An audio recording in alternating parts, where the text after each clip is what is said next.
Well, hello, everybody, and welcome to our webinar, Practical Advice About Copyright for Worship. My name is the Reverend Sharon Dittmar, and I'm a Congregational Life Consultant with the Mid-America region of the UUA. And for those of you that are program-sized congregations in the Mid-America region, I am your primary contact. So thanks for joining us. I want to introduce a couple people and offer a little bit of thanks. First of all, this webinar is brought to you by your gifts. It's actually brought to you by you. Your gifts to the annual program fund, the APF, are what pay for programming such as that. So thank you for your generosity. I also want to thank, we have a lot of help on this webinar. We had over 250 people registered, which is why we have muted all of you and why the chat can only go to the co-hosts. So we'll see how many people join us. It's a beautiful day out there, so it's very tempting to go for a walk.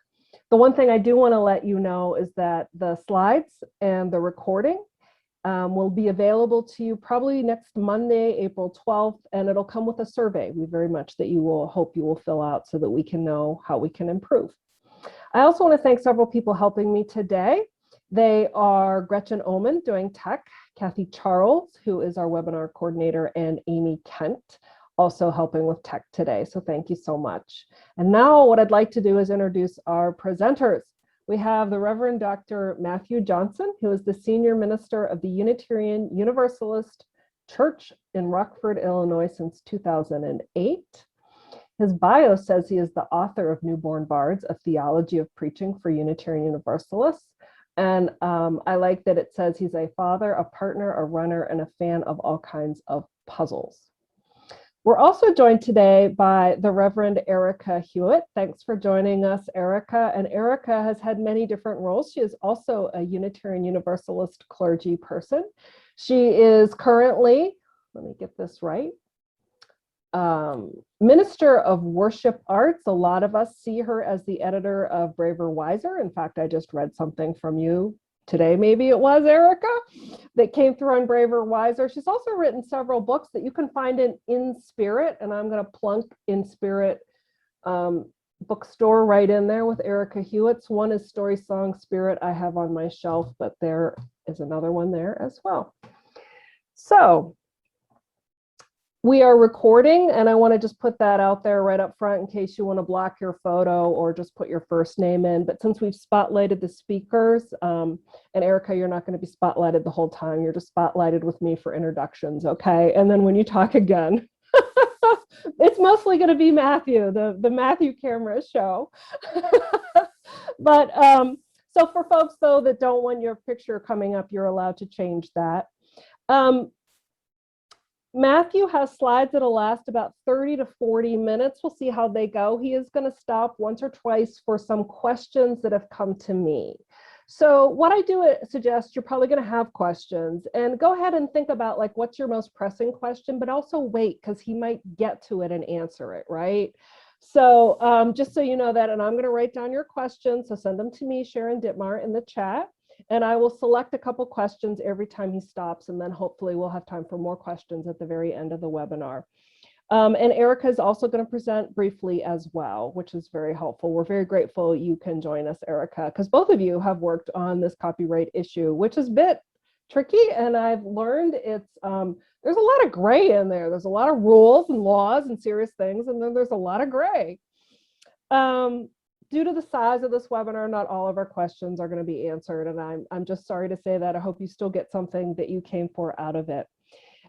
So without further ado, I am going to magically have Gretchen unspotlight myself and Erica, and we're going to go to Matthew so that he can present. Thanks, everybody. Well, welcome, folks. It's delightful to do this with you. I see some familiar names in the participant list as folks were signing on, so thanks for being here. In a moment, I'll start sharing my screen and kind of run through the presentation.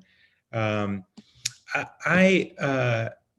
got excited about this stuff a while ago and answered a lot of questions about this last March.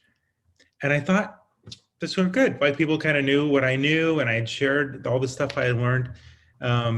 But then a couple months ago, I was on a Zoom call with a bunch of other ministers with Sharon and for the Mid-America region, and people started asking questions, and well, I knew the answers because I had done this research, and it turned out that's what everybody wanted to know about. So we realized more people wanted to know this stuff. So you're here, and the fact that so many folks signed up to know this. So your questions will help for people who watch this later. So I look forward to answering them. So I'm going to share my screen so that we can follow along with the presentation.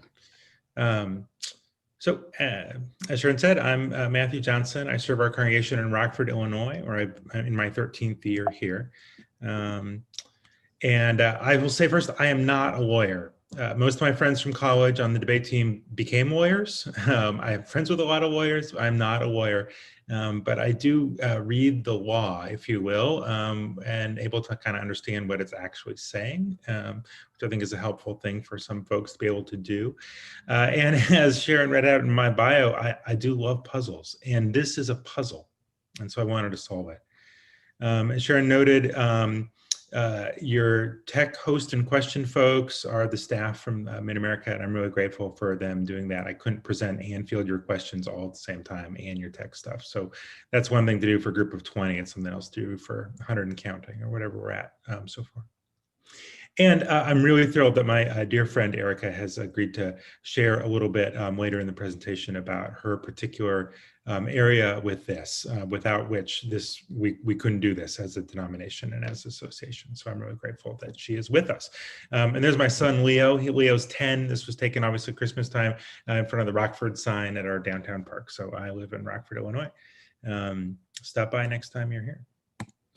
Okay, so I want to start with some key foundational principles for this work.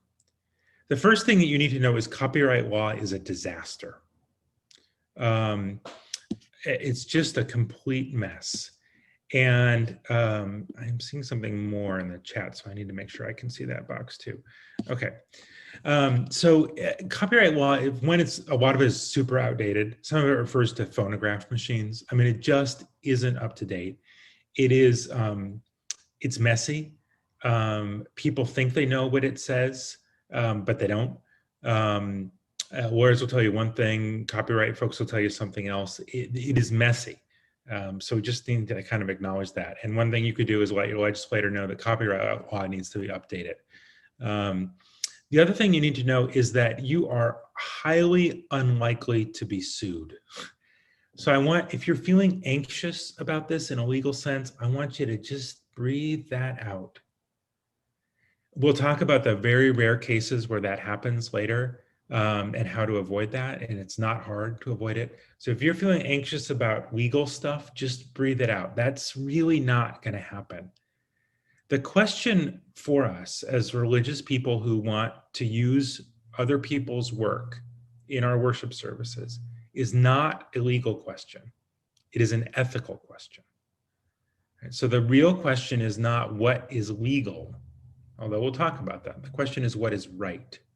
Those are different things here.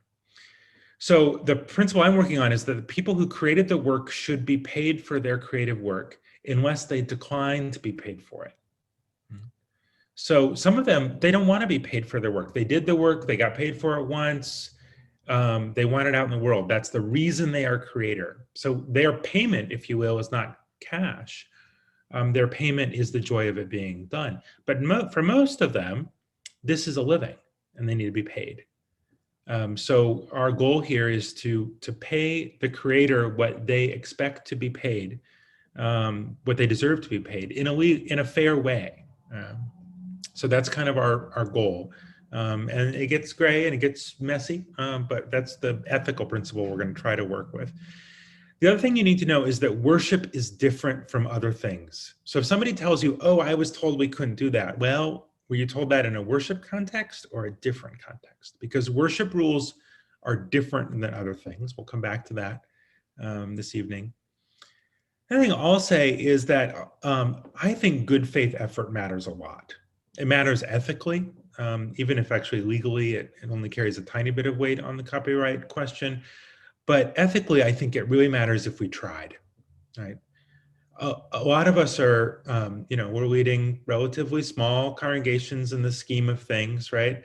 Our largest congregation in our nation is small compared to mega churches across the country who, might actually get tagged for copyright violations. We do our best, and I think people will accept that we do our best. So relax, breathe out. Don't be too anxious about this. If there's one thing I want you to take away from this, it's that you're not going to get sued.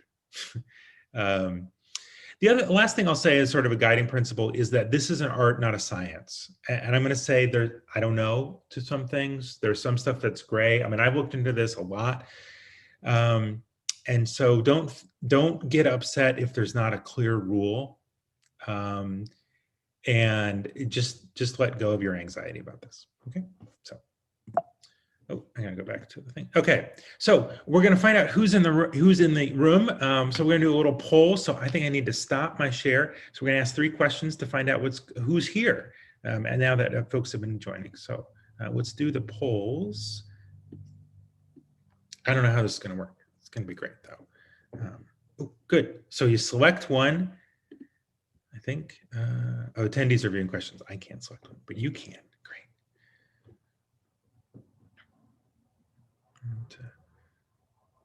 70% of you have voted, 80%,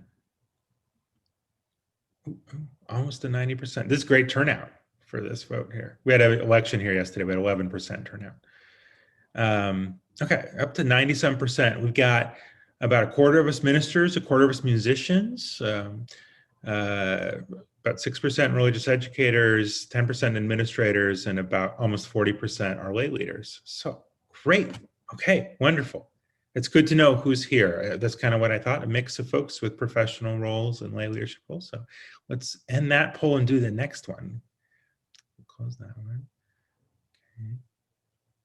What happens?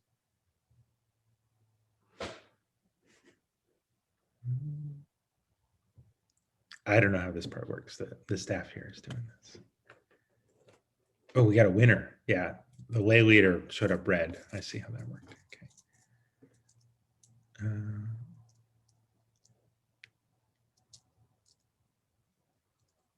Okay.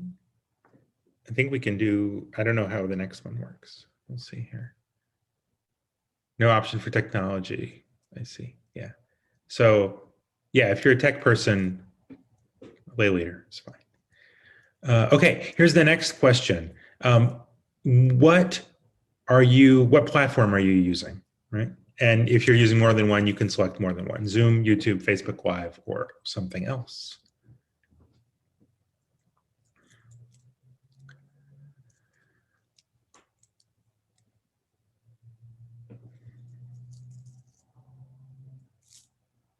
Okay.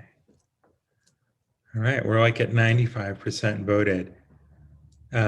So I think people are still voting, but more than 90% of you are using Zoom.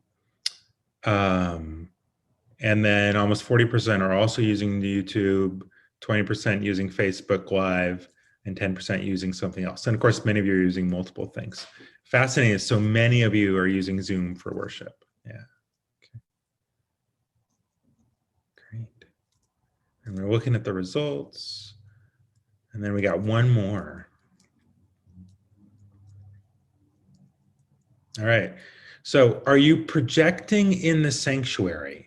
Or when you come back to the sanctuary, do you plan to project onto a screen in the sanctuary? We got a yes, no, and a thinking about it.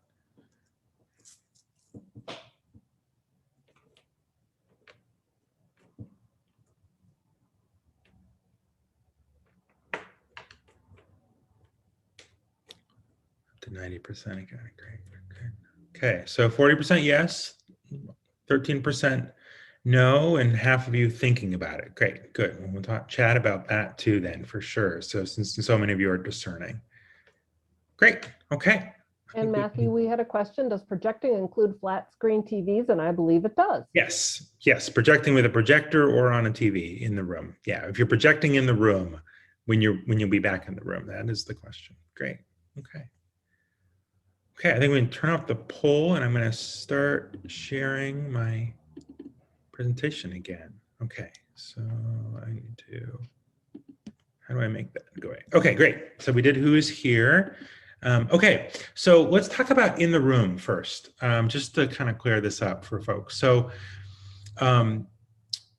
if you are in a worship service, in a sanctuary, in a room, together with people, and we can sort of remember what that was like, then you are under something called the religious exemption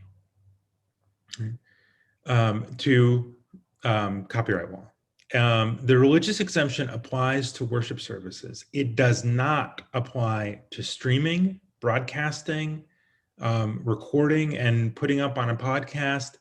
If it leaves the room, the religious exemption no longer applies. Okay.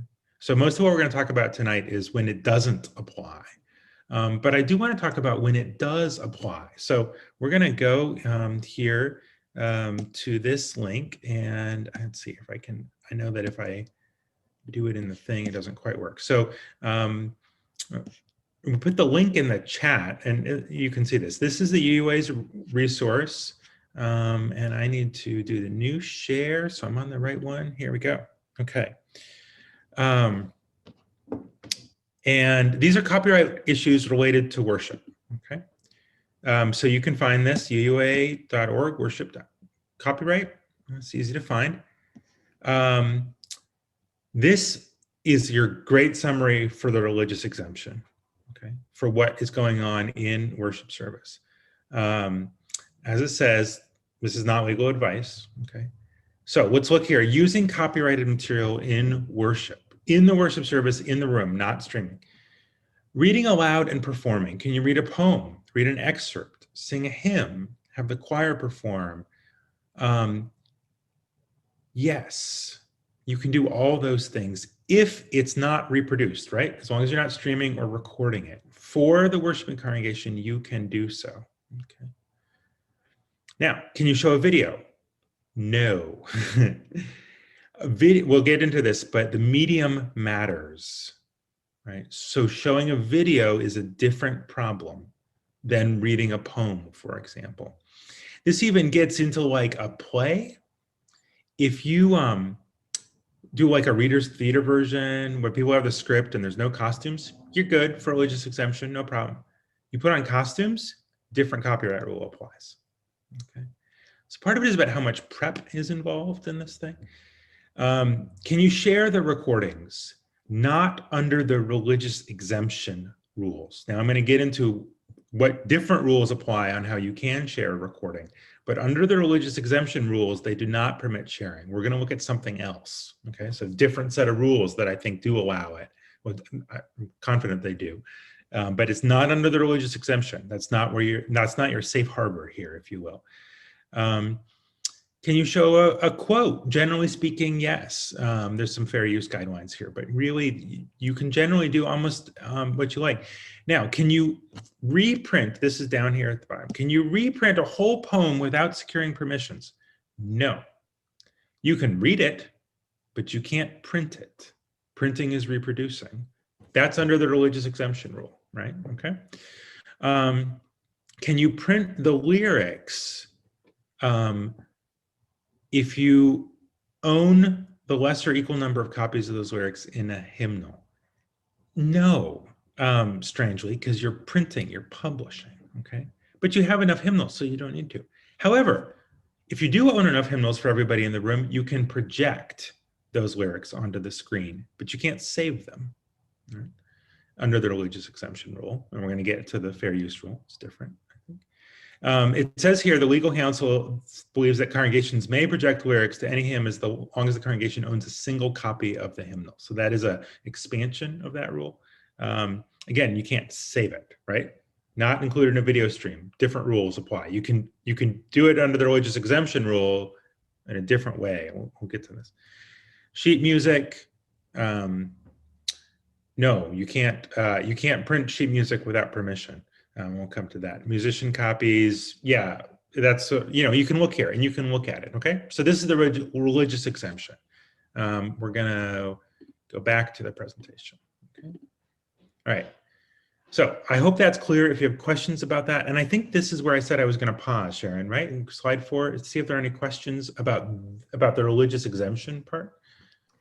Or should I Well, just... I have 2 questions that have come. One, I think, is, are we free to use anything posted on the worship web? And I just think that's such a great question. I think maybe Erica could answer that better, or maybe Matthew, you can. I don't know. I can answer it. Erica can answer it, but yeah. Oh, good.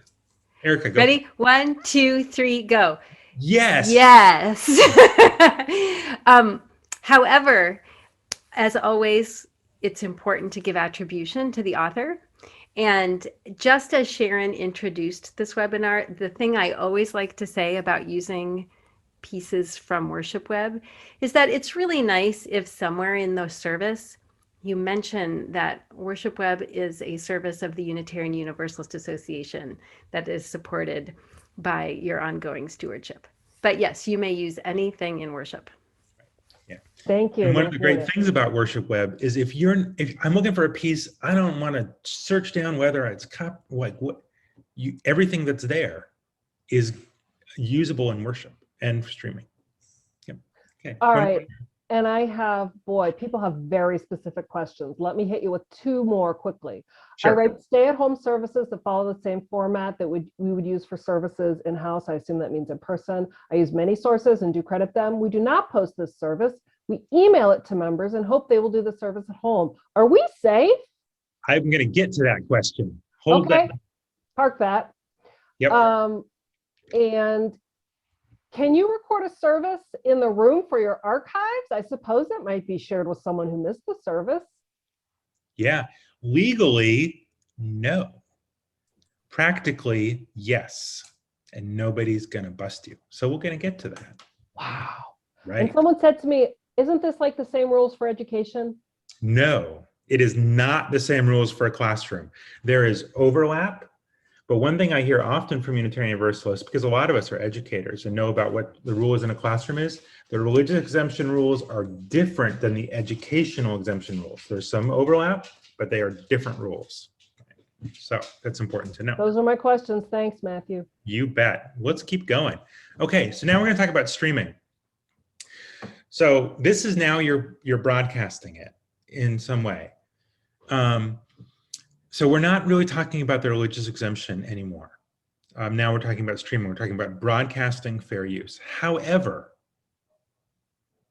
do you think there's a judge in this country who's going to say, oh, you were streaming your worship service during a pandemic and you didn't have the same permissions. Here's your $25,000 fine. No, that is not going to happen. So the spirit of the religious exemption continues to apply. And the courts are actually pretty clear that the spirit of the copyright law matters as much as the letter.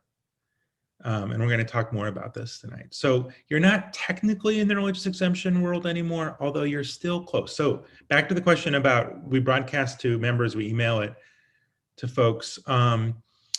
Like, you're still kind of doing worship, right? You're on Zoom. You're still, well, you are doing worship. Or not kind of doing worship, you are doing worship. The platform has changed because of the necessity. Now, when we come back to in-person and online, to sort of hybrid experiences, which is what I hope most of you are thinking about trying to figure out how to do, it'll be different, I think. But we're not talking about the religious exemption. We're now talking about fair use. This is a different standard, and we're going to get into what fair use means. Now, this is true no matter what platform you use, legally true, no matter what platform you use, whether you're using Zoom only, whether you're doing Zoom to Facebook, or you're doing streaming to Facebook or to YouTube, or if you, like you said, Sharon, somebody asked if you're recording a CD. Technically, the broadcast and recording rules are now applicable, and it doesn't matter what the platform is, and it doesn't matter if it's closed or open legally. Practically is another story, right? Okay, so we'll keep going. All right, so what is fair use? I'm going to summarize it for you quickly. Fair use, the idea of copyright is that it needs to strike a balance between the interests of the creator and the interests of the public, right? You want to encourage creativity, and you want creators to be compensated for their labors. But you don't want a system where nobody can even talk about what somebody else's idea or build on something, because that would actually inhibit creativity. So fair use tries to strike the balance. There's 4-pronged test for fair use. You don't have to meet all 4 to qualify for fair use. You can just meet 1 if you meet it really strongly. Remember how I said this is a science, this is an art, not a science. There's no formula here. It's on the balance. Do you meet these criteria? Do you meet most of them? Is the violation of one of them minor? These are kind of the questions you sort of look at. So you look at the whole of it under these 4 criteria. Okay. The first one is transformative use. The character of the use. If you take a book and you scan it into your copier, and then you print it out, and then you sell it as if it was your book, you have not transformed the work, right? And that is a violation of copyright, it's clear. If Andy Warhol takes a photograph of a Campbell's soup can and then he paints it 12 feet high, he has transformed it into a commentary of something else, okay? So if you transform the work, it changes it, and you're often okay on fair use. This is the reason that parody is protected and satire. This is the reason that, oh gosh, what's his name? Weird Al Yankovic doesn't need copyright permissions to do what he does because of this transformative standard. So the Supreme Court this week strengthened the transformative use standard in Google versus Oracle, which dropped earlier this week. I say dropped like it was a CD or an album, I suppose, a new song. They strengthened this. Google copied lines of code, but they did it for a new purpose.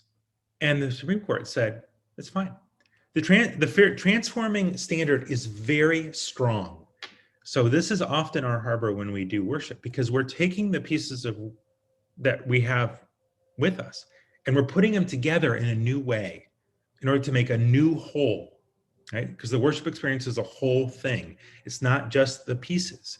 So we have transformed the work in important ways. So that's criteria 1. Criteria 2 is the nature of the copyrighted work. So this is the medium. Are you talking about a video, a play, a poem, a story, a song, a performance, a recording, a script? What is the thing that you are copying? Okay. More imaginative is going to be less likely to support a claim of fair use. So this means often like a movie is the hardest thing to claim fair use on, right? Because you're just showing somebody else's thing, right? But like a news article, it's hardly going to be copyrightable at all, okay? So it depends on the type, okay? And we'll take that into account when we go through our list in a moment. The third thing the third fair use standard is the amount or substantiability of the portion used. So if you do the whole thing, you have a weaker stand on fair use than if you do a part of it. And the substantiability. So this is like, don't give away the punchline. So that's why I call this the usual suspects rule. You can show a little bit of the movie maybe and get away with fair use. But if you show the last 5 minutes of Usual Suspects, they're going to come down on you on copyright. Now, it's been 25 years. Maybe they won't care. You should have seen the movie. But you can't give away the punchline. If you've seen season 2 of The Mandalorian, you can't show the last 2 minutes of the last episode. No. And I'll even get, that's a particular no-no, okay? So you can't give away the punchline to like a secret, a mystery story, right? You gotta be careful about that kind of stuff. But how much of the work and what part of the work are you using? So in the Oracle case, the court said, well, it's, 0.17% of these millions of lines of code got used. So that was a factor in the fair use. It wasn't determinative by itself, but it's one of the 4 factors, okay? It's fair use. Think of the Usual Suspects rule. If you haven't seen the movie, I'm not going to give away the ending. Not because it's copyrighted for me to talk about it, I could do that, but because I'm a decent human being and wouldn't give a spoiler. Fair use number 4. The effect of the use on the market, okay? So if I copy somebody's song and put it out there for them to buy at a lower price than they could buy from the artist, then I have undercut their market. However, if I share a story I love at children's story time at the library, and the parents and the grandparents who are there think, oh, that's great, I'm going to go buy myself a copy. Well, then I've expanded the market of the work, and I might meet the fourth test. Okay, and in fact, it is with children's book that the fair use test number 4 is going to become particularly relevant for us in worship. Okay?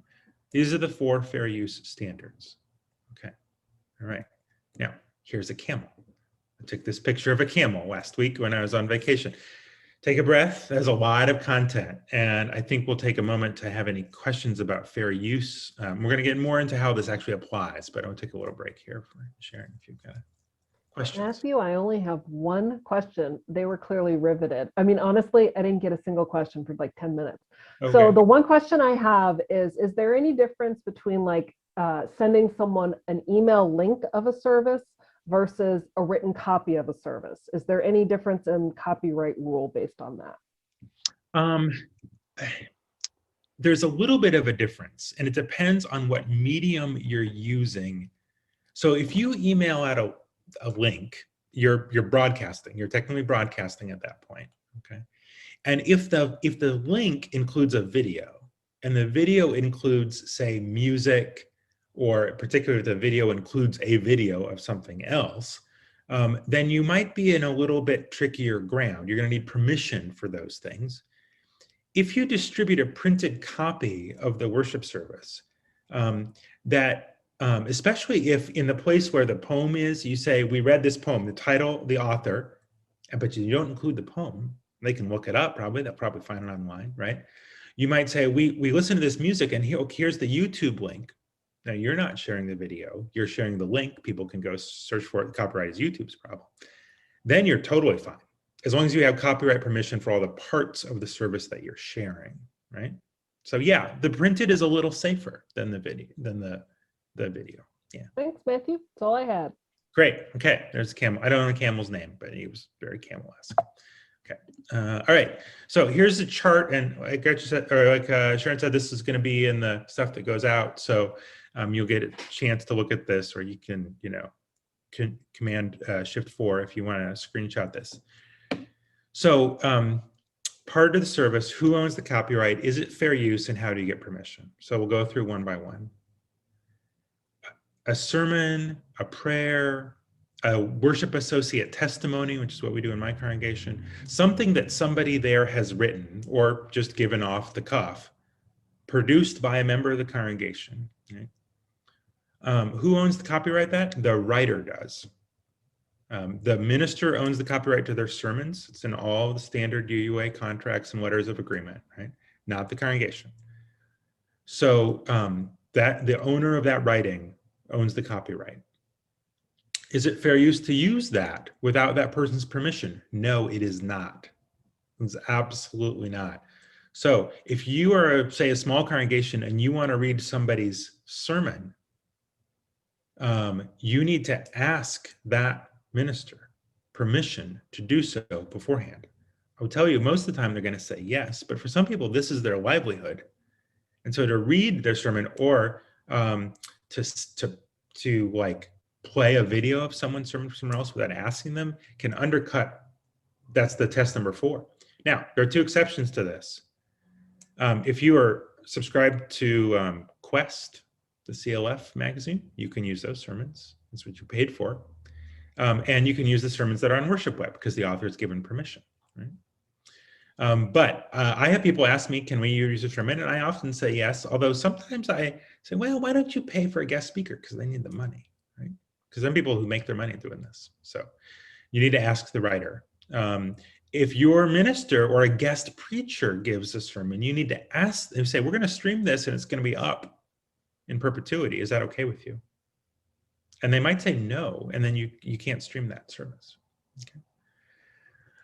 Now, a picture book. So we do Story for All Ages with a picture book here. Folktale would be more like a reading under this list, but if you're doing a picture book with pictures, something published, Harold's Purple Crayon, whatever, right? Who owns the copyright? The publisher does. Okay. They've paid the writer for the copyright and they own it. Is it fair use? Yes, if, and we'll get to what the if is in a second, okay? But yes, a picture book is fair use. You're gonna be okay on picture books. You don't need to get permission, okay? We'll come back to that. Film clips, TV, movies, film clips. Who owns the copyright? The studio. Is it fair use? No, almost never. A news clip might be a different story. Something 75 years old or more would be a different story. But generally speaking, no, this is not fair use. So you're taking a chance if you show the clip from the West Wing of the president talking to the priest about the man at the river, which I've done that clip, it's great. You're taking a risk that 21st Century Fox is gonna come for you, okay? You can get permission. There are video license services, and you can look one of these up and you can buy permission to use a clip and you pay $1, you know, whatever. Right? Okay. I'll say this is a good place to say the most dangerous copyright infringement a church can do does not happen in worship. It happens when you do movie night. Somebody rents a movie or they stream it from their own personal Netflix account and they show it in the sanctuary. That will get you busted much more than anything you could ever do in worship. All right, readings. Who owns the reading? Either the writer or the publisher, depending on, you know, who kept the right to the copyright. Is it fair use? Yes, if. We'll get to the if in a moment. You don't need to ask for permission. Plays, the publisher or the writer. Like I said, if you do a reader's theater, it's like a reading and it's okay. If you put on costumes and do a production, it's more like a movie and you need to pay for permission, which you can probably do when you buy the script. It's probably a box you can check. Okay, we'll come back to that. So you got to ask for a play. Images.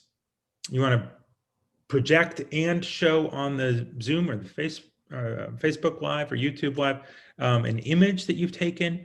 The photographer generally owns the copyright. Sometimes they might license it. Is it fair use? No. It is not fair use to use somebody else's photograph. That is very clear. How do you get permission? Well, you can write them. You can often pay. That's why you'll see like Getty Images, credit images on things like that. But you can just go to unsplash.com. Unsplash.com. Yeah, Unsplash, Pixabay, Flixer, Creative Commons. Erica put this list in the chat. Those are all great places. I get them all. Or I take my phone, which has an amazing camera, and I set up what I want, and then I take the picture myself. And then I own the copyright to that photograph, okay? So use free images. It's just much easier, okay? Occasionally I've wanted an image so much that a photographer took that I have figured out how on their little website to pay them the $1.99 I need for the right to use that image. Music, we're gonna get to. The copyright owner is the composer or the publisher or the songwriter, depending on the piece. It is not fair use to use music. We need to get permission, and we're going to talk about how we do that. Okay, so there's your chart. So mostly, I think people are mostly interested in music, and I think the rest is pretty clear. We'll kind of get into that. But when we talk about what the yes, if is, when we talk about children's books and readings, okay? Yes, if. If you transform the work, that's that first standard of fair use. You need to comment on and incorporate it. You can't just do the reading and then you gotta talk about the children's book in the sermon to make it a whole thing. And then you've transformed it into a new thing. In other words, you have to do good worship. Right? If the pieces don't hang together and make a coherent whole, then it hasn't been good worship. And you may have violated copyright. If you've transformed it, right, you've taken the line from the poem and you've shared it in a new way and connected it to this thing in the music and the story and this theological question, and it's all moved together, well, then you've transformed it and you're fine. Okay. So you got to put it together. You got to mention it. Don't just leave it out there. And then yes, if also means for worship only, right? For the whole worship service. It is not for separate podcasts, books, pamphlets, concerts, or events. This is for the worship service. Different rules apply to different formats, right? Okay. All right. Now, let me give a heads up here. The one thing you don't want to do is mess with the mouse, okay? No one is more aggressive about defending their copyright than the Disney Corporation. Okay, so in particular, don't use Disney films or clips. That's my strong advice to you, is just to avoid them. Right? Because they are the only one I know who has sued folks on a regular basis, including schools, less so churches, but they actually will get feisty about their copyright. Okay, a lot of other folks won't. Okay, so be careful about Disney things. All right, so let's talk about music. And so I'm going a little longer on this presentation than I want to, but I hope it's okay. I'll try to pick up the pace a little bit so we can get more of your questions. So music falls into four main categories. First, I see a question here and that I'm actually going to answer on the fly. So Touchstones is another example. Soul Matters is the same. If you pay the subscription fee for the theme-based ministry and they include sermons, then those are good, because either Kirk or Scott or who's ever doing the theme-based materials has gotten permission from them. And they are the ones who are sort of on about getting permission for that. So they work hard to get that permission for you. Okay. So music, four main categories. Public domain is generally more than 75 years old, although there are exceptions to that. Licensed, and we'll get to what licensed music is, when the copyright is owned by the UUA, or none of the above. Okay, and the none of the above is the tricky one. Right? So we'll do the, if it's public domain, you can use it. It doesn't need to be fair use. It doesn't need to be worship exemption. It is free to use. Go right ahead. It's been more than 75 years. It's in the public domain. Go for it. Okay. If it's licensed, then you need a license. So because this got really complicated, there are these license aggregators. The most famous one, you probably heard of it, ASCAP, Association of Songwriters and Composers and something, artists and something. There's BMI, there's a few others, where you can go and you can pay a small fee, or you pay a yearly subscription, and then you can use anything in the catalog. Okay. For churches, I recommend that you get these two licenses. One is called One License, right? And the other is called CCS, or Christian Copyright Solutions. I suggest you get both of them. You pay a fee based on your average weekly attendance in each case. We pay per year, we're about 340 members, we pay about $620 per year total for the two. That's about the cost you're kind of talking about. So I think you need both. So one license is going to cover your Christian publishing houses for music, your Abingdon Press, your Gaia Publication, but a ton of them. If you're a musician, you're going to know all these publishers. You're going to recognize their names. This is going to cover a ton of your sort of traditional religious music publishers for music, right? The CCS, the Christian Copyright Solutions, covers the ASCAP BMI catalogs. So all your more of your popular music, your things from musicals, a bunch of other stuff like that, more contemporary stuff is all going to be there. And I have found that you need both. Now, if you don't have a very large music program, you don't do a lot of choir pieces, you might get away with not using one license for that, but you're going to need it for stuff in the hymnal to use. You just really are. So I recommend that you buy both of them. You pay a yearly fee. You pay it once a year. And then there's a website you go to for each one, and you go to the catalog and you enter the song, right? So like at the bottom of one license over here, it says license holder login. So then log in and they report. So on Sunday afternoon, my office administrator, office manager, she goes in and she types in all the songs we just did into this. And if they're not in one license, then she goes to CCS, find them. She's got the list we're talking about, and types them in. If she can't find them, she finds the closest kind of version of it. It's not hard. You do your best. Okay, but I think you need both of these, and I recommend that congregations purchase the yearly fee for both of these if they want to stream at all. Now, we'll go back to music that's not in the hymnals. We'll come back to the hymnals in a moment. So now we're talking about your choir anthem, your other kind of stuff that's not in the hymnals. Most of this is going to be licensed. It's going to be in one of the other 2 licenses I just shared with you. Now, here's a trick question.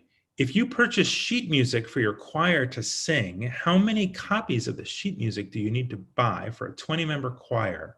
Sharon, you know the answer to this question? Oh, You muted yourself. Yeah. I'm flooded with chat, Matt. I'm sorry. Okay. Right. The answer to this question is 20. You got a 20-member choir, you buy 20 copies of sheet music. Usually now you say how many copies and you just type in the number and then it gives you an electronic and you can print out 20 copies. That's kind of the way that works.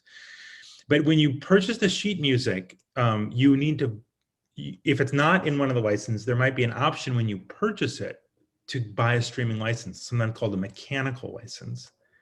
Or when you ask your friend who wrote it if you can use it, you say, is it okay if we stream it? Right? How much more can we pay you? Now, this is the thing I really want to emphasize for you. If you see something you want to use and it's not, first check the licenses, save the musician time. But if it's not in one of those, and it's not on Worship Web, and you can got the composer or the songwriter, and you want to use it, don't write them and say, can I use your music? Please don't do that. Say, I heard your music. I love it. I love to play it, how our choirs sing it, share it with my people because it relates to the theme that I'm doing this day. How can I send you money to use it, and how much should I send you? They're going to have an answer to that question. And even say, as I put in there, we want to be generous. They may say, oh yeah, it's $25 and here's my PayPal account. And then you pay them $25 and then you can use it.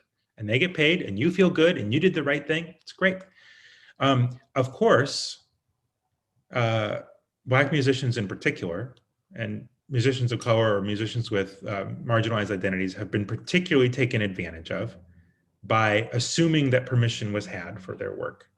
The most famous there's a reason that Public Enemy sings the line that Elvis was no hero to him, right? Elvis stole all that music. So let's not steal music from Black musicians, right? Let's ask nicely. Let's praise the work. Let's say, how much can I pay you? Not, can I have it for free? And if they say, no, it's free for Unitarian Universalists, go ahead.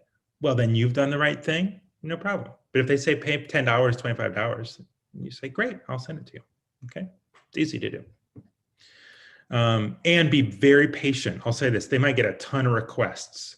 So don't think you're getting an immediate turnaround. They got a full-time job, they got things to do, right? So plan ahead if you want to ask, okay? Now,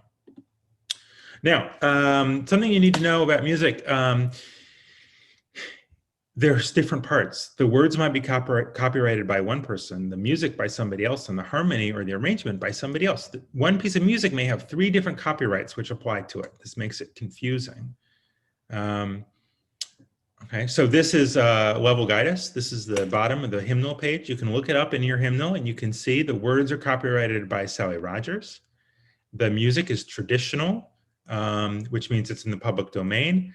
But the arrangement is by Betty Wilder, but is copyrighted by the UUA. So do you have permission to sing this song?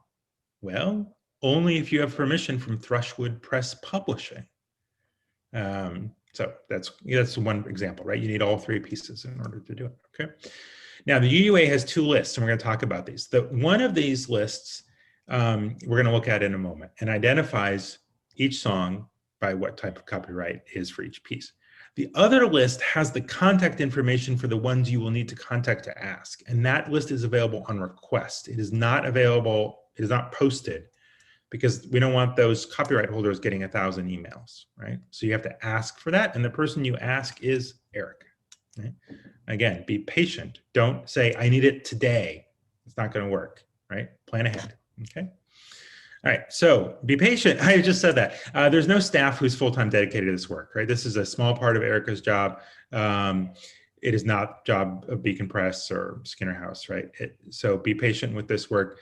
And even though I love you, I am not your staff, right? I got a full-time job and a couple kids. So be patient. If you ask me a question, my answer may be brief and it may take me a while, okay? All right. So the list, this is what you've been waiting for.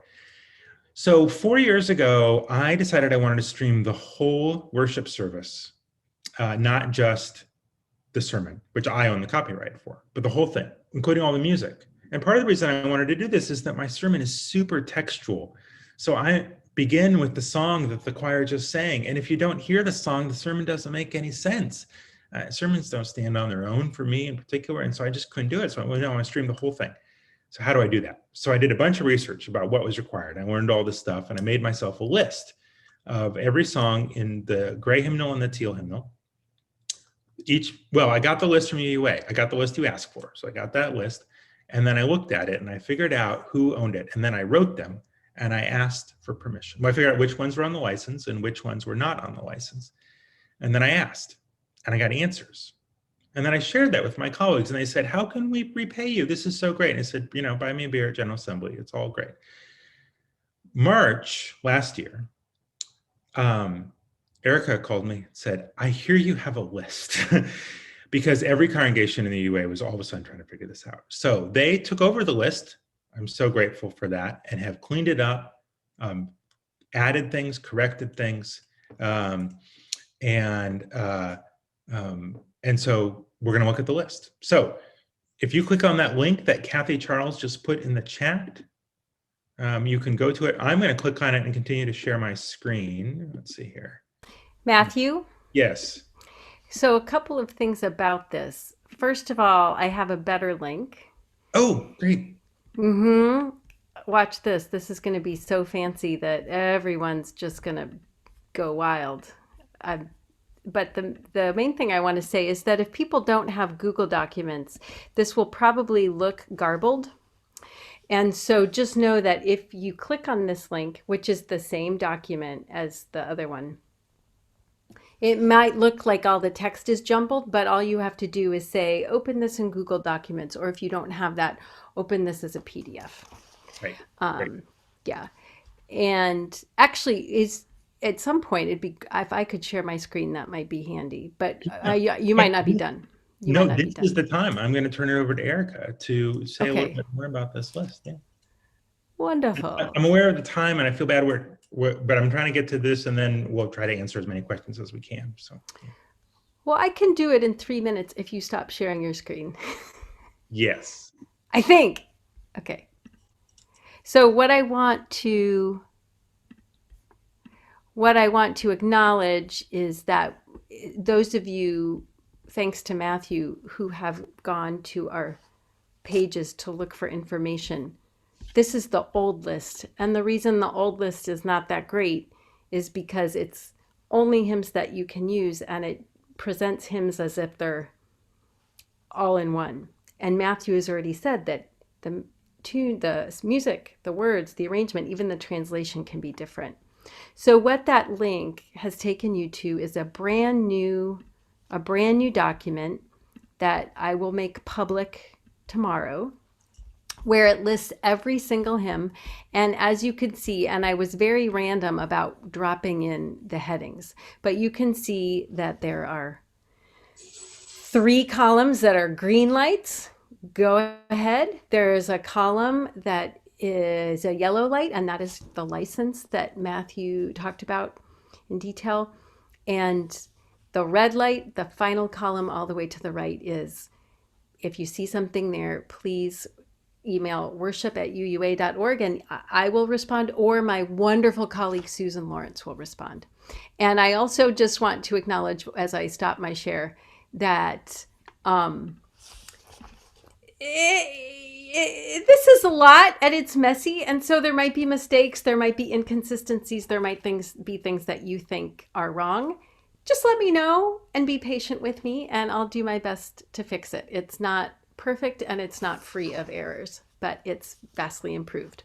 So that was my 3-minute pitch. That's great, Erica. And one reason I wanted Erica to be part of this is because of the great work she's done here, and also to put a face with a name and a voice with a name. So when you ask for this is who you're asking. So there she is. So I'm going to go back to the list, to this document, and say a little bit about how I use this. Okay. So let's look at a hymn that, I sort of use a lot. Let's go to, let's see here.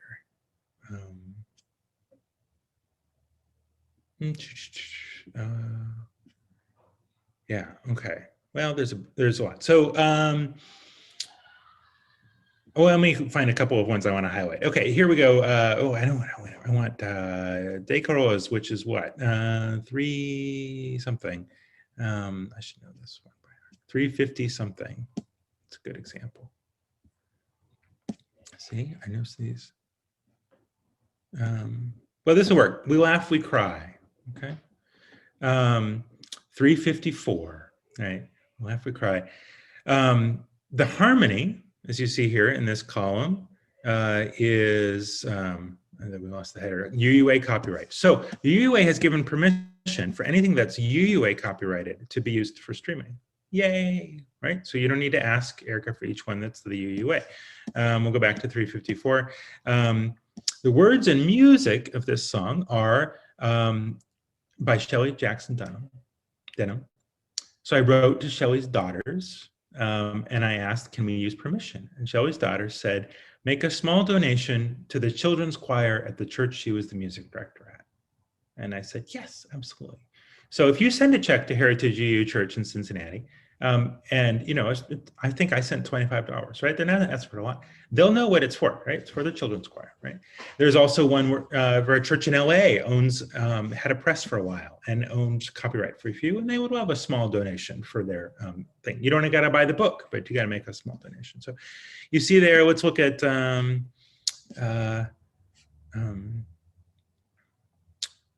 let's see here. Yeah, so like 385, Gloria, the words are public domain. The music is GIA Publications. That's one of your copyright ones. Now let's find one that's a little more sort of complicated. I'll go up here. Let's see here. Well, there's some, I'll stop sharing this one and go back to sharing the other one. And maybe it's better to start doing questions here very quickly.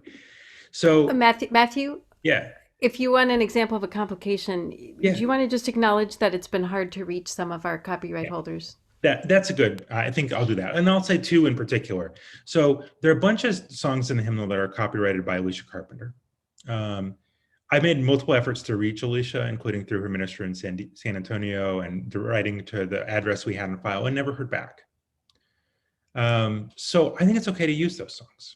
And if Alicia writes to me or to Erica or to somebody else and says, oh, I see this is getting streamed and I'd like to talk about how we do that right, then we would say, yes, let's talk about how we can get you on the license, or what can we do to do it right. Another is a bunch of songs that the words are copyrighted American Ethical Union, and I made multiple efforts to reach them and they weren't responsive to it. So I think it's okay. Ask us if you're kind of trying to figure it out, and you'll get the list and we'll try to sort of figure it out together.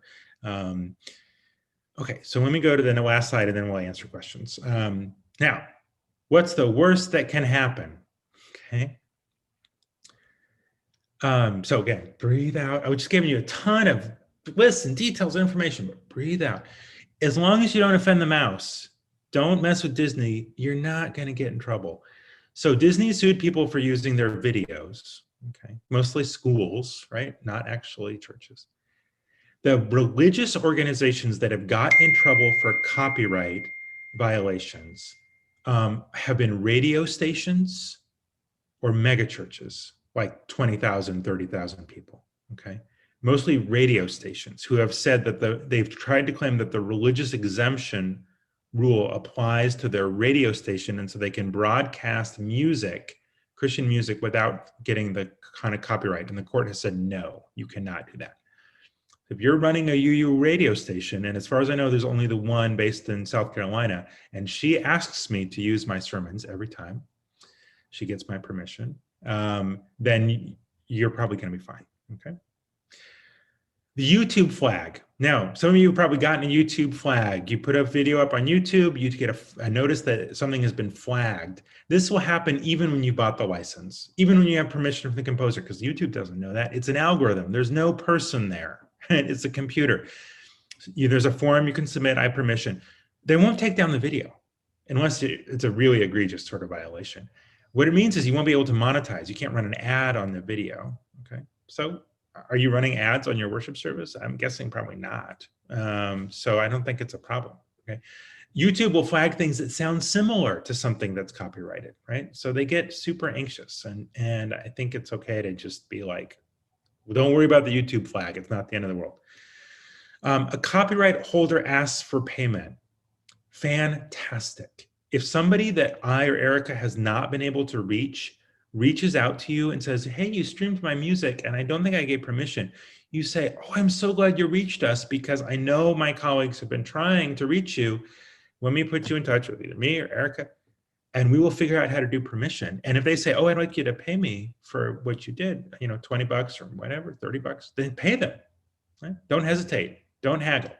Now, if they come to you and say, you owe me $10,000, let's have a conversation. But like, generally speaking, it's great if they come to you. We want these folks to come out of the woodwork and ask and figure out how we can get them in the system so that they can get paid. Remember, the ethical principle is we want to pay creators. Right?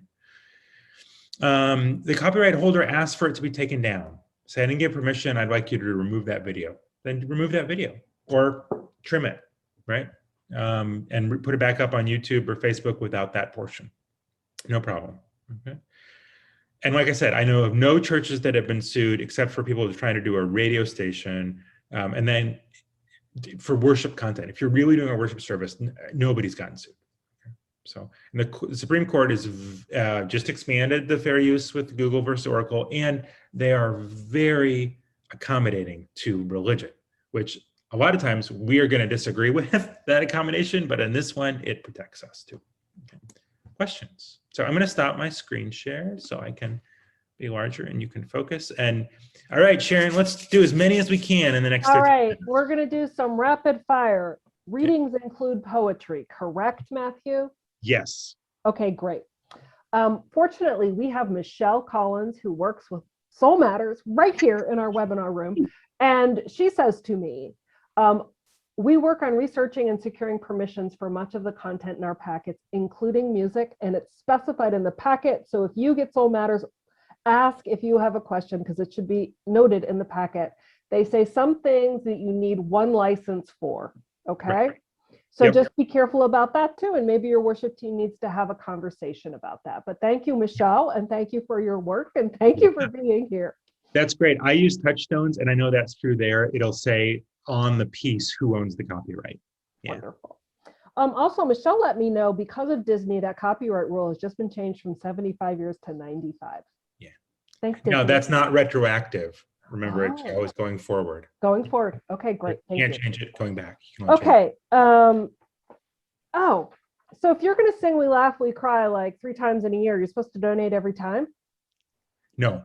One-time fee to LA or to Cincinnati. Yeah. And one time every year, or no? One time? Just one time. Yeah, Perfect. Just once. It covers you for both publishing houses. I did 25 bucks each time. They're not expecting a lot, but they'd like a token of appreciation and a little help. It's as if you were buying a book. Think of it that way. It's as if you're buying a songbook. Yeah. Wonderful. Right. If we have ASCAP, do we need one license or CCS? And if we get one license or CCS, do we still need ASCAP? So ASCAP encourages folks to use CCS instead of ASCAP, because CCS is designed for churches. ASCAP is designed for other kinds of bodies. If you have an ASCAP license, I would drop it and get CCS. It's probably more affordable. Your situation may vary, but it's designed for churches. One license covers, of course, there are things they both cover. There's overlap. But one license covers things that ASCAP or CCS does not cover. Your choral music, for example, and some of the stuff in the hymnal is only one license and not CCS. If you do a lot of choral music, if you got a strong choir that sings or will sing again, you definitely want one license. Okay. Thanks, Matthew. Yeah. All right. Another question, which was a great one. Someone noted copyright permissions are different in Canada. So know what country. And here was a real confusing question. What if something originates from Canada, like you're using it in America, like even across Zoom? I was Right. like, ooh, that's just something to be mindful of. I have no idea. I don't know anything about international copyright law. Okay. Yeah. You know that when I wrote to the widow of one of the hymn writers in England, an English Unitarian minister who died, his widow wrote me back a lovely handwritten letter giving permission for like the 15 songs the man had written in our hymnal.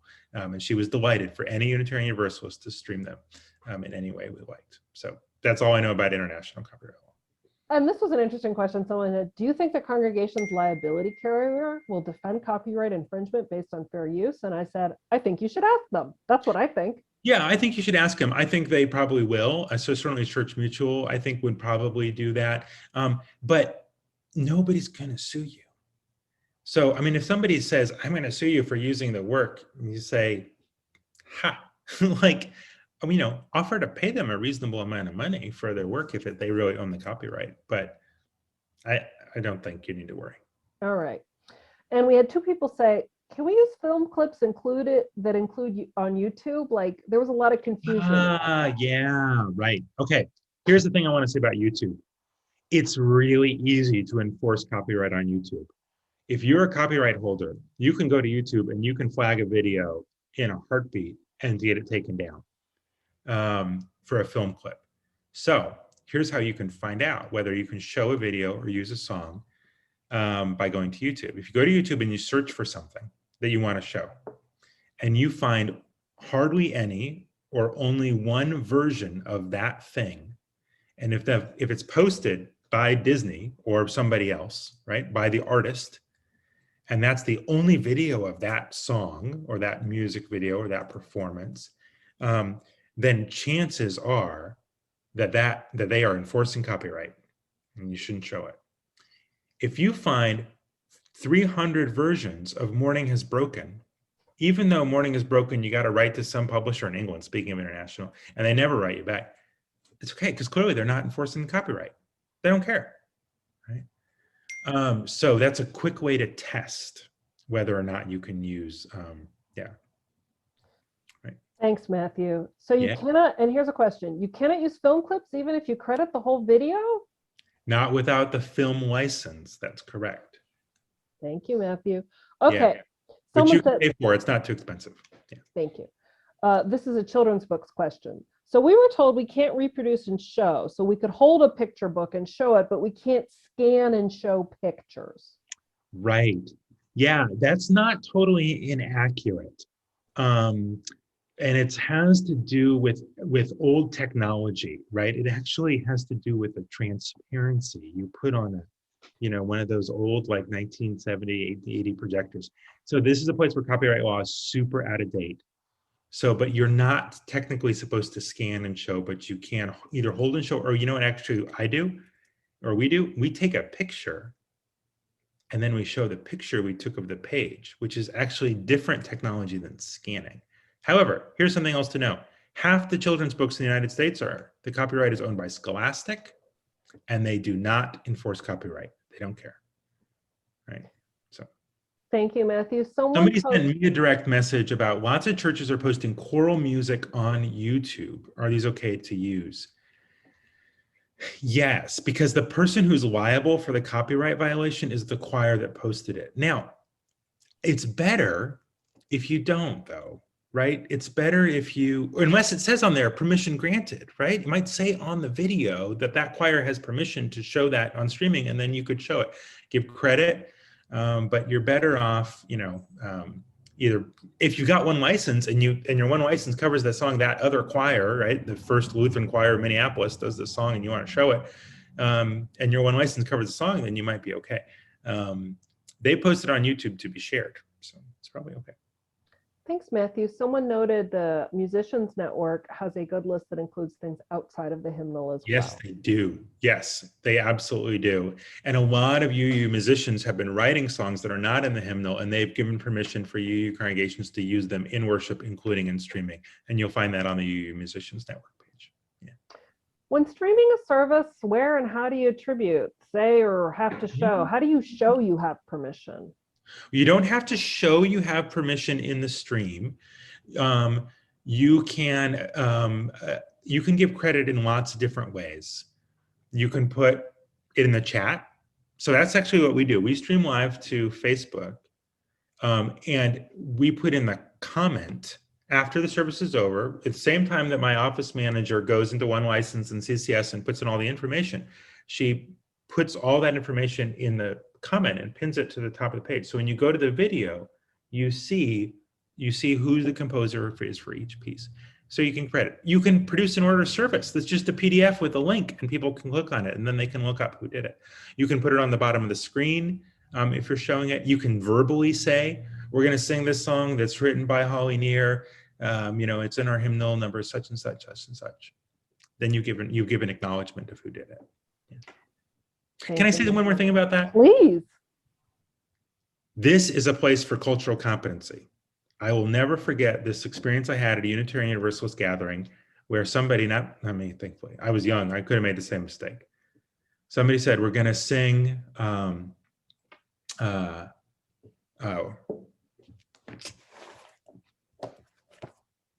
Woyoyo. They said the words are African. There's no such language. I think the words are Zulu, right? So when you give credit, give it accurately. And this is a great opportunity to say, this is a spiritual from enslaved Africans who struggled for their freedom. And this song helped guide folks across, the Ohio River into the north, right? This song was sung by, farm workers. This song was, right? We'll do a little research. And if it's in the hymnal, in the gray hymnal, it's in between the lines. And if you don't have a copy between the lines, get one. And share the context, because often it's super great. It's rich, important, and it gives more credit. Could one of our tech people pop in between the lines in the chat? Some people might not know about that source, but it's a great source. Right. It's a book you can purchase, and maybe they have it in different formats. It tells the stories of the hymns. So someone said, to clarify, any of these hymns on the list that you showed have to be checked with the licensing company to say that they've been used? Yeah, so on that list, the green ones that are either public domain or UUA copyright, you go right ahead, right? If it's in the yellow, so it's a license, then yes, you need each week or every month, I wouldn't do it longer than a month, right? To go into the thing and record that you did it, because that's how so you pay a fee, right? We pay $300 to one license. You record, we sang the song, one license sends $1.50 to the composer. Well, the composer gets a check every quarter, thousands of dollars from all the people who have done that piece, right? That's how they make their living, right? So it aggregates it, right?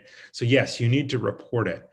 Now, if you want to do a song and you look at the list and you say, well, it's on the red, it's over here. Well, then you need to find out, right? How to get permission. And it may be that it's somebody we've tried to reach and we've been unable, and so we'll say, go ahead. The UUA's list isn't going to say that, right? But I, can tell you that they're at least with Alicia Carpenter and the American Ethical Union, go ahead. And I'm hearing you saying this is an equity issue. It is an equity. I know people are thinking it takes time, it's resources, and you're saying, hey, slow down, it's equity. Yeah. Erica says between the lines is out of print, which is too bad. So Thanks, Erica. Well, however, there is a section about hymn information for a lot of singing the Journey hymns, so I'm scrambling to put that in the chat. Right. And if you know a minister who went to seminary before 2000, they probably have a copy of Between the Lines on their shelf, so you can always ask them to send you that page. So just a couple more questions. One, if you are only recording the sermon with permission, but you use a YouTube video of a song while not recording during a Zoom service, is this okay? Zoom that isn't being recorded or live streamed is tricky. And this is a place where copyright law is super out of date. Is that public or is that private? Technically, you are broadcasting, even if you're only broadcasting to one other person and they have to have a password to watch it. So technically you're broadcasting. Nobody's gonna care, right?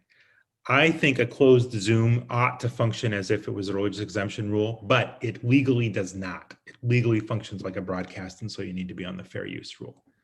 Now, if you show a video that's on YouTube, then the person most responsible for whether that video is copyright legit is YouTube, who, let's be clear, that's Google, has billions of dollars and billions of copyright lawyers who can figure that out. It's not your job.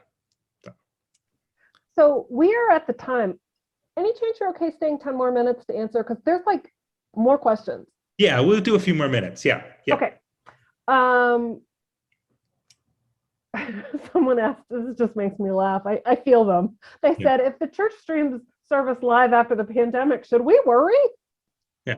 I don't think, the one thing I want you to know is I don't think you should worry. I think if you do a fair amount of due diligence, you get the list, you look for it, and you do your best, then I think it's okay. Don't show Disney films and try to pay the creators if you can. And yes, I think you should stream. And I think it's a matter of accessibility. There's a reason I started years before the pandemic. It's a matter of accessibility. Our watchers before the pandemic were people who had knee replacement, they work third shift, their kids had a temperature that morning, and if we want people to stay home and stay safe when they have mild symptoms a year from now, we should be streaming. All right, we have another workshop for another day, though. We have a band that performs many well-known pop and rock songs for worship, often in their own arrangements. Are Beatles songs, for example, covered by CCS? Beatles songs, yes, are covered by CCS. So your band's arrangement is copyright them. The music and the words are copyright the Beatles. But if you have the CCS license, then you're good. Wow. So someone said, how much of this applies to church newsletter and social media content? And I think that's probably a different workshop. Yeah, and I'm only talking about worship. You put something in the newsletter, you are publishing. You just got stricter. So you got to be more careful. Okay.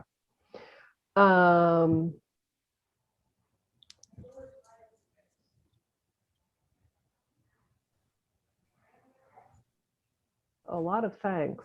Oh, someone else asked about a Beatles song. Yeah. Oh, when you're talking about Beatles songs, the songs hardest that are not in ASCAP, Prince songs. So can't do it. Wow. What license do you hold for the music you were streaming prior to the start of the webinar? We talked about this as we were getting ready because Kathy asked, wait, is this okay? It's gray, actually. Kathy owns that music. She doesn't own a streaming license to show it. So when we show this video to others, when we trim it, we're going to cut that part out because that's a gray area. Now, if she'd gone to YouTube and selected a YouTube playlist and hit play, it would have been less gray. It would have been more clear that that would have been okay. All right. Erica, interesting comment in the chat. I hope everyone saw an example of something that's protected but not enforced is MLK's I've a Dream speech, which is really interesting. The King family owns the copyright to that speech, but they do not enforce it. They do enforce others of his work, however. And as Matthew pointed out, the litmus test, one quick and easy litmus test is, can you find 600 versions on YouTube, or is there one version on YouTube? And that's a pretty clear indicator. Someone notes claims can be made against congregations and the issue will be the cost of settlement. Sounds like someone who... Well, yeah, yes, somebody could, and you might have legal fees, but I have not heard of a single case of that happening. So. And I think this is a similar question you just answered.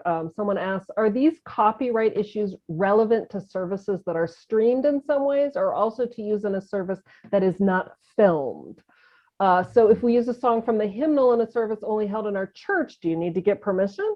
No, you don't. That's the religious exemption rule that I talked about at the beginning of the presentation. And the religious exemption rules are much looser than the streaming rules. If you own the hymnals, you sing away. Okay. However, I will say, even if you're not streaming, you still need 20 copies of the sheet music for your 20-member choir. Don't buy one copy and make photocopies. Yes. Yeah. My music director will come after you if you do. Okay, I think I honestly, you're now like, there's 50 comments and I just can't keep up. Yeah. So I think we're just going to have to say we've done what we can. Don't be done. A Yeah. gracious thanks, Erica, Matthew, what a gift to us.